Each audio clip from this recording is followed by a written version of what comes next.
যখন বান্দা জমিন থেকে বলে আল্লাহ আছে, ইচ্ছে করে বলুক, অনিচ্ছাই বলুক, জেনে বলুক না জেনে বলুক, সাথে সাথে আল্লাহ কয় ফেরেশতা আমার বান্দাকে আমার নাম নিছে রে, আমার বান্দা আমার নাম নিছে। আল্লাহ শুনলাম তো। কয় কেন আমার নাম কেন নিছে?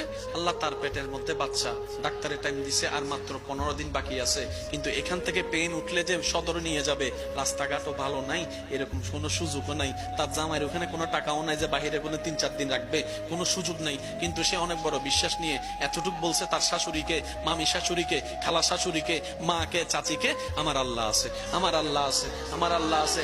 জি, আল্লাহ পাক বলে আমার বান্দা যেহেতু আমার নাম নিয়েছে,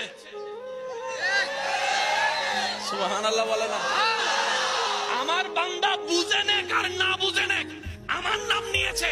এবার কোরআনের সূরা তালাক আয়াত ডাক দিয়ে বলে ওয়া মাইয়াত্তাকিল্লাহ ইয়াজআল লাহু মাখরাজান, যে কোনো বিপদ আপদে ঈমান মজবুত রেখে আমার যে কোনো বান্দা আমি রবের নাম তাওয়াক্কুল করে যদি নেই, আমি আল্লাহ ওয়াদা করলাম বিবেক বলবে বাঁচার রাস্তা নাই, এমন রাস্তা থেকে আমি তাকে পথ বের করে দিব। বলেন